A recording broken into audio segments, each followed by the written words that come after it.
Welcome to the debate.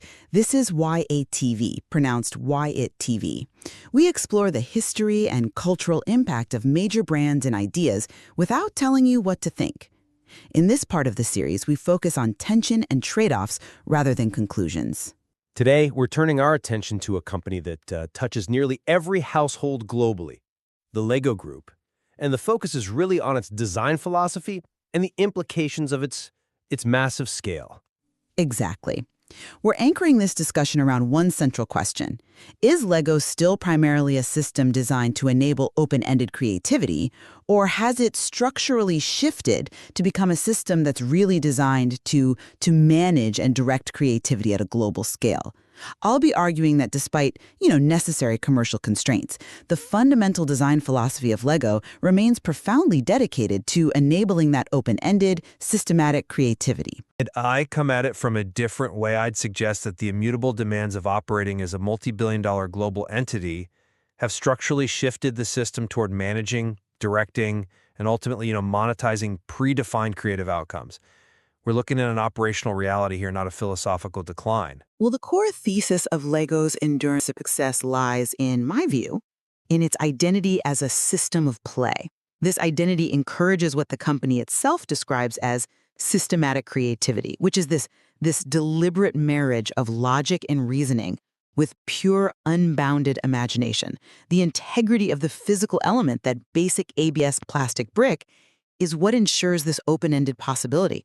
I mean, the math is just staggering and undeniable. Just 6 standard 2x4 Lego bricks of the same color can be combined in over 915 million unique ways. That's not a restriction. That is, infinite potential residing in just a handful of objects. It is potential, yes, but potential must be activated. And the system guarantees activation. This open system is structurally preserved by the company's legendary manufacturing rigor. They maintain tolerance levels as tight as 0.01 millimeter to 0.05 millimeter. Now, this isn't just quality control, it's a deep philosophical commitment. That precision guarantees full backward compatibility, meaning bricks connect seamlessly with those made over the past 60 years. That consistency is the foundational promise to the builder. The building block system you invested in yesterday will function perfectly within the system you buy today, preserving an ever-expanding creative universe. I absolutely recognize the technical genius inherent in that level of precision. But let's look at the actual product that enters the market today. While the raw potential of the core brick retains that infinite mathematical possibility, the modern product portfolio, 840 separate products in 2024, is strategically engineered for a defined, managed consumption rather than open invention. When most consumers buy a set, especially the high-revenue drivers like Star Wars, Harry Potter, or Technic, they're buying a defined build experience, reinforced by detailed, often hundreds of pages long instructions. The goal is completion. But those complex instructions are merely the starting point. Well, they're the destination for the vast majority of consumers. And that's reflected in the business model. This means creativity often follows consumption. You build the set rather than preceding it, where you would imagine the structure before you even reach for the bricks. The financial blueprint for the entire modern company, particularly following that painful recovery period, the Knut Storp turnaround in the early 2000s, relied fundamentally on abandoning risky open innovation and doubling down on these licensing partnerships. Right. You're referring to the strategic decision to rely heavily on partnerships after the financial near collapse of 2003. Precisely. That strategic reliance on pre-existing intellectual property, fan bases that already love Star Wars or Harry Potter, brilliantly eliminates customer acquisition costs. But it also structurally eliminates the customer's need to generate their own narrative. You are buying a pre-packaged story. And this narrative control is substantive. I mean, content analysis of product lines intended for children, such as Lego City, often targeting boys, and Lego Friends, targeting girls, found really distinct gendered messaging. City focused on skilled professions, emergency services, infrastructure, while Friends focused heavily on domesticity, hobbies, and socializing.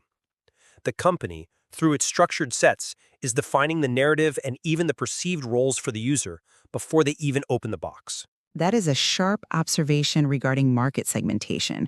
But I think you're misattributing the operational reality to a philosophical shift away from creativity. I would argue the license sets are not restrictions. They are powerful on-ramps. They provide these imaginative story starters that utilize standard elements, and they expand the brand's reach significantly, particularly to adult markets drawn to that blend of structured building and relaxation, which you see in the success of something like the Botanical Collection. They function as a curriculum for understanding construction principles. Okay, I agree they're on-ramps, but we need to discuss the financial core of why those on-ramps are prioritized. This brings us directly to the commercial imperative. If the core value is the brick, why are consumers willing to pay a premium for the managed narrative? Licensed sets cost approximately 20% more than comparable original themes solely due to the royalty expenses paid to IP holders. This premium pricing proves that the core value being sought is the attachment to the franchise, not the open system itself. The business model prioritizes segments that are demonstrably price-insensitive because of franchise loyalty. You are, fundamentally, paying more for the narrative, for the story rights, not for the inherent utility of the plastic. I'm just not convinced that the necessary cost of scaling a global enterprise fundamentally sacrifices the core utility of the element. The company consistently champions the power of play. It promotes free play as the foundation for creativity, and that commitment is visible throughout its history. I mean, consider the Mindstorms robotics line. It's rooted in the educational philosophy of constructionism. Define constructionism for us in this context. Constructionism, a term from Seymour Papert, essentially posits that learning is most effective when the learner is engaged in constructing a tangible artifact that's externally shareable and reflective.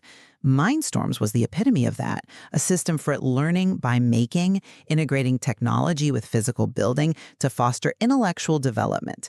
The existence and longevity of lines like Mindstorms demonstrate a persistent long-term commitment to intellectual development through open-ended systemic building. Furthermore, the massive revenue generated by licensed IP, those billions in cumulative revenue, is the necessary financial engine that funds the entire enterprise. It pays for the high-quality manufacturing infrastructure, the zero-tolerance standard, and it supports original, open-ended themes like City, Technic, and Icons. The money flows from the management of creativity to fund the enablement of creativity. That is a powerful defense of the corporate strategy, framing it as a necessary engine. But the challenge is the organizational culture required to maintain that balance when the financial pressure is so enormous. We have evidence that when the system tries to monetize unbounded creativity, it struggles. Take the failure of the subscription-based online game LEGO Universe. Despite its high quality and reaching over 2 million active accounts, the system couldn't adapt. The organizational rigidity, which is optimized for physical product output and predictable revenue streams, mismatched the agile requirements of the software market. They were competing against free-form digital sandboxes like Minecraft. They were forced to exit that space. Exactly. That structural retreat, driven by the inability to scale open digital creativity profitably, pushed the company right back towards the high-volume, structured physical products, where their manufacturing precision provided a predictable, monetizable advantage. That suggests that the scale itself resists unbounded creativity. Well, this brings us to the common constraint that both sides have to acknowledge: scale and precision. You claim that structural necessity drives the management of creativity, but I'd contend that the necessary structure of the system, however large, actually enables creativity by providing reliable, principled boundaries.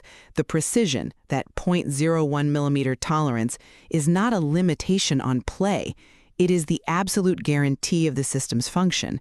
This high quality is the foundational value that allows the builder to trust the system completely, facilitating complex, combinatorial, and exploratory creativity. You just can't achieve systematic creativity without a systematically reliable physical medium. I recognize the weight of that argument, and I would never dispute the need for precision. But that manufacturing consistency comes with a massive, fixed, rigid infrastructure. and that rigidity impacts organizational flexibility.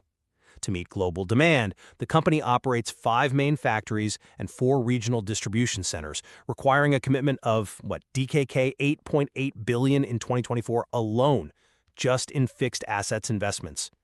This huge, complex global supply chain, necessary for reliability, fundamentally trades organizational flexibility for predictable output. That is the trade-off of scale. And that rigidity extends beyond the factory floor. When the company attempted to bring new, flexible digital development capabilities in-house, like game development teams, they encountered significant challenges and delays. Their strict, outcome-oriented processes, which are optimized for physical product perfection, mismatched the dynamic, agile needs of digital creation. The company is structurally slow to innovate in truly new, undefined spaces because it's designed for physical, mass-produced perfection.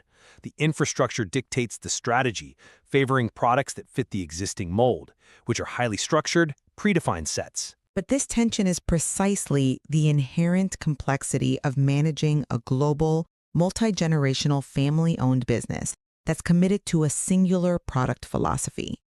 The choice, historically, hasn't been between pure freedom and pure control, but between a system that endures and a system that dissolves. The near failure in 2003, driven partly by over-diversification and losing focus on the core brick, was a powerful existential lesson. It forced a disciplined return to those core competencies, high-quality manufacturing, and a portfolio that strategically balances original IP with licensed partnerships. That is a strategy of resilience. The ability to endure, to guarantee the flawless manufacture of millions of pieces a day, is what guarantees the availability of that open-ended brick for future generations. That sounds like a justification for control enforced by commercial trauma. I see why you think that, but let me give you a different perspective on the kind of creativity that is currently prioritized and monetized. We need to look at the user case. The modern model focuses heavily on adult engagement, using sophisticated campaigns like Adults Welcome to sell these high piece count sets, like the 10,001 piece Eiffel Tower, primarily for display and relaxation. This use case emphasizes patient, often meditative assembly and specific replication. Many adults find deep creative engagement in the focused work of assembly, though. They do, but it's a disciplined creativity, firmly managed by the product designer, where the result is predetermined by the instructions. The objective is architectural fidelity, not free invention. I recognize the complexity involved in designing these models. That's creativity managed at the designer level. But the act of the consumer is highly constrained replication. When they finish the Eiffel Tower, how often does a builder actually take that $600 model apart to build a spaceship? I mean, doesn't the very fidelity and cost of the IP discourage deconstruction in favor of display? That raises a fantastic question about the utility of the on-ramp. And I agree, many adult builders do treat these as collectibles. But building to specification is still a build-to-understand process. Even following those detailed instructions allows the builder to reflect and engage with sophisticated structural engineering principles. They're learning the vocabulary of construction. That is systematic creativity in action. And moreover, the system is actively open to bottom-up contribution. The company continues to foster fan community integration through initiatives like LEGO Ideas, where fans can submit designs that can become official commercial sets. Even within necessary commercial guardrails, the system maintains mechanisms for the unbounded imagination of the global community to influence the product portfolio. Right, but LEGO Ideas is a great example of managed creativity. It harnesses the free work of the fan community, filters it through quality control and intellectual property checks, and then commercializes the most viable, structured output. It is the perfect integration of the open brick potential into the scaled managing system. It is the ultimate expression of the tension we're debating. The existence of the structure allows for the commercialization of that freedom. This discussion really highlights that the physical integrity and backward compatibility of the core LEGO brick upholds its original mandate as a tool for open creativity. While market forces and the requirements of scale necessitate structurally defined sets to ensure commercial viability, the fundamental capacity for free building remains embedded in the system's design philosophy. Other parts of this series explore LEGO from different angles, including consequences and long-term systems. But the evidence, particularly the organizational difficulties in scaling open creativity digitally, and the heavy financial reliance on pre-sold narratives, points to a necessary strategic shift. A highly successful global organization must leverage licensed narratives and prescribed consumption patterns to maintain its profitability. The system today is exquisitely designed to manage the output of creativity, linking it to powerful intellectual property rather than relying solely on the unbounded imagination of the builder for its survival. So we've explored the structural tension inherent in a company attempting to scale a product that was founded on limitless potential, that tension between the brick's enduring possibility and the necessary constraints of global operation. Right. And maybe the more interesting question isn't whether Lego limits creativity, but what kinds of creativity large, global, multi-generational systems can realistically support and sustain in the marketplace.